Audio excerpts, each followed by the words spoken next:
بنیادی بات ہے کہ کورونا کی وبا ہو یا دنیا میں کوئی بھی وبا ہو، قوموں کے مفادات نہ پہلے کبھی تاریخ میں بدلے ہیں وباؤں کی وجہ سے، نہ آئندہ کبھی بدلیں گے۔ یہی وجہ ہے کہ عین اس وقت جب کہ بھارت میں لوگ روزانہ کی بنیاد پر سینکڑوں لوگ جو 1.5 لاکھ کے قریب لوگ بیمار ہو چکے ہیں، کرونا کا شکار ہو چکے ہیں، لیکن جو مفادات ہیں لداخ میں، کشمیر میں، نیپال کے ساتھ، چین کے ساتھ، پاکستان کے ساتھ، وہ وہیں کے وہیں ان کے قائم ہے۔ چنانچہ جو بات ہے 2-3 ہے۔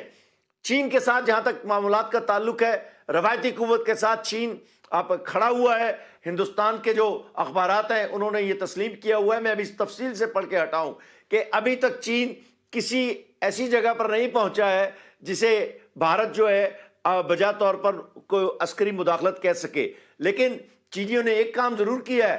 کہ جب انہوں نے دیکھا کہ لداخ کو انہوں نے اپنا ایک صوبہ بنا دیا، اور جبکہ line of control per border طے نہیں ہے، یا وہ پینگونگ لیک جو ہے اس کے ساتھ ساتھ جو سرحدیں ہیں وہ طے نہیں ہیں، تو چینیوں نے دیکھا ہے کہ بھارت چونکہ آگے بڑھ رہا تھا، لہٰذا ان کو روکنے کے لیے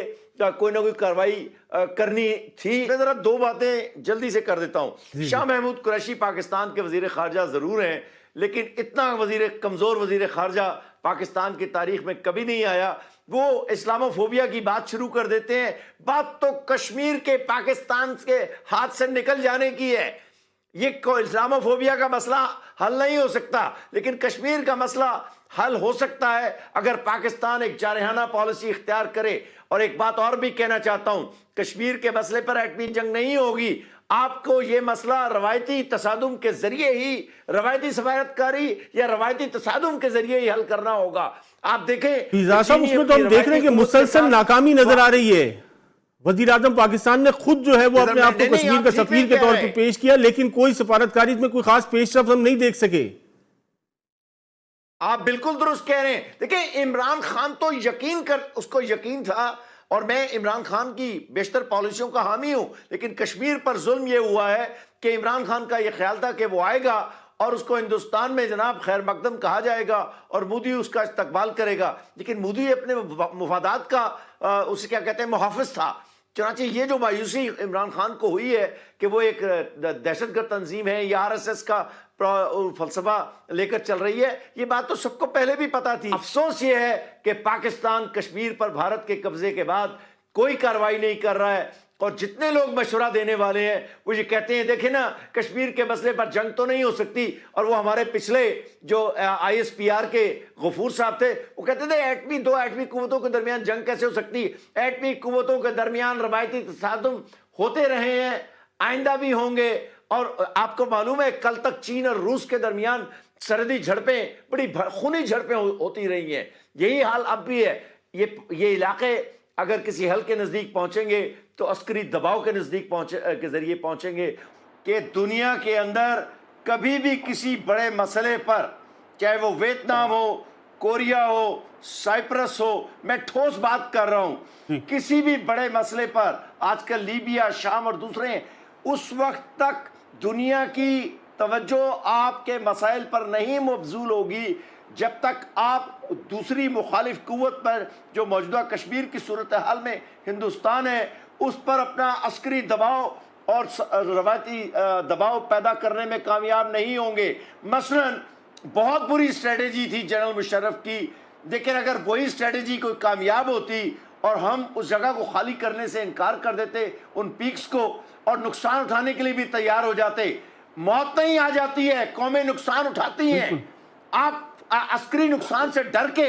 پیچھے آ جاتے ہیں، آپ میں ہمت ہی نہیں ہوتی ہے، آپ بالکل کھڑے ہوں، آپ سری نگر کی بات کریں، آپ نے جو بالا کوٹ پہ حملہ ہوا تھا اس کے بعد بڑے ٹھوس حملے کرنے چاہیے تھے کشمیر کے اندر جا کر، اور لیکن جو ہمیں بتایا گیا یا یہاں پر بریفنگز میں وہ یہ تھی کہ ہم معاملے کو زیادہ پھیلانا نہیں چاہتے تھے۔ اور آخری بات، عمران نے تو صاف کہا تھا کیا میں ہندوستان پر حملہ کر دوں، جب اس نے جنگ کی آپشن کو، جس کو کوئی بزدل ملک بھی، چھوٹا ملک بھی میز سے نہیں ہٹاتا۔ دیکھیں ایٹمی ہتھیار تو دو ملکوں کے درمیان ایک دوسرے کا وجود ختم کرنے سے روکنے کے ہتھیار ہیں، جہاں ضمنی جو اس کے ساتھ ساتھ جو دوسرے تنازعات ہیں انہوں نے روایتی قوت کے ذریعے ہی حل ہونا ہے یا روایتی سفارتکاری کے ذریعے. آپ دیکھیں کرائمیا کا مسئلہ، لیبیا کا مسئلہ، 5 عرب ملک فرانس اور یونان ایک طرف ہیں اور ترکی ایک طرف ہے اور اقوام متحدہ ایک طرف ہیں، سیریا، شام، اتنے ملک وہاں پر شامل ہیں. کوئی مسئلہ ایسا نہیں ہے. ان تمام مسائل نے روایتی ہتھیاروں اور روایتی قوت کے ذریعے ہی حل ہونا ہے اور روایتی سفارتکاری کے ذریعے. ان دو میں سے ایک کے بغیر انہوں نے حل نہیں ہونا ہے. یہ جو چائنا کے ساتھ ان کا مسئلہ ہوا ہے، یہ لداخ کے اس علاقے میں انہوں نے سڑکیں اور پل وغیرہ بنانے شروع کیے. اس سے چائنیز کو یہ اندازہ ہوا کہ یہ یہاں پہ اپنے قبضے کو پرماننٹ کرنا چاہتے ہیں. دوسری بات یہ ہے کہ چائنا سی پیک بنا رہا ہے اور ایک اتنی بڑی انویسٹمنٹ ہے جو ان کا ایک بہت ہی فلیگ شپ آپریشن ان کا پروجیکٹ ہے. بالکل بھارت اس پہ لگاتار اعتراض کرتا ہے اور یہ بھی خبریں ہیں کہ بھارت کی کوشش ہے کہ کسی نہ کسی طرح یہ بلتستان میں ایسے حالات پیدا کیے جائیں جس سے کہ یہ پروجیکٹ ناکام ہو جائے.